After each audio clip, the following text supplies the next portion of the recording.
As the tier of government closest to the people and grassroots institutions, the local government councils hold the key to Nigeria's talent factory and her return to the elite division of international sports.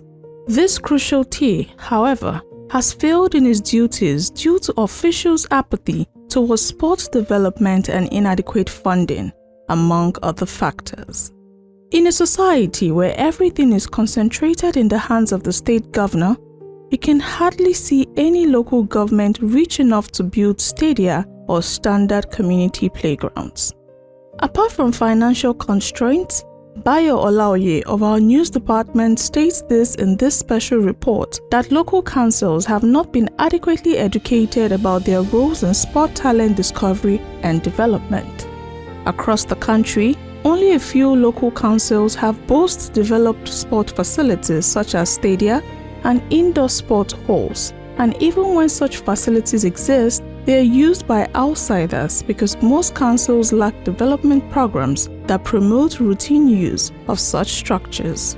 For instance, the Ejigbo Local Council in Lagos State has a mini stadium that, in the past, served as a breeding ground for future stars who graduated from the facility to either Roe Park in Yaba or the Teslim Balogun Stadium in Surulere. Currently, the Ejigbo Stadium, which has no grass on its football field, serves as a playground for schools inter-house sport competitions. Leisure players take turns practicing on the field on weekends. The current governor of Lagos State, Babajide Sanwo-Olu, is building sporting facilities across the state, and it is believed that in due course, he will refurbish the stadium. By design, local councils are supposed to play a crucial role in developing sports in the country. This is because, as the closest tier of government to the people, it has access to raw talent and the schools that produce it, and therefore, it's better positioned to harness it than both the state and federal governments.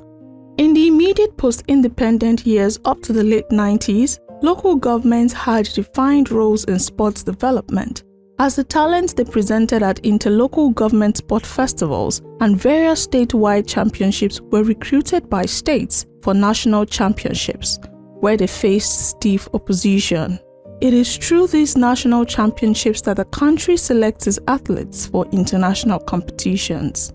The Old Eastern region, for instance, sends coaches to the divisions to work with games masters in introducing various sport disciplines to the students, with the best among the new student athletes selected for further training in controlled environment. These selected athletes formed the bulk of the East region squad for national championships. This system was replicated across all other regions and leveraged structures left by the colonial masters to develop sports in the respective zones. Sadly, with the military's introduction of unitary government in the late 1960s, local councils lost their power to control sports as everything was now centralized. The central government, upon the return to civilian rule in 1999, was supposed to correct the imbalance in sports development, as local councils by then had elected officials with the authority to control their affairs, independent of the federal and state governments. But this has not been the case. Experts insist that the local councils must play a crucial role in sports development by providing funding, constructing and maintaining sports infrastructure, and implementing policies that promote community participation. They are also expected to foster local talent through school programs, organize community competitions, and partner with private stakeholders to create sustainable sport environment that improve public health and social cohesion.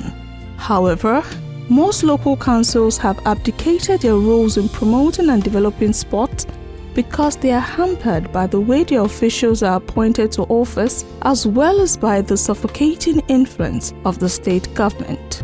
Indeed, most local council officials owe their stay in office to state governors who selected them from their positions in the first place.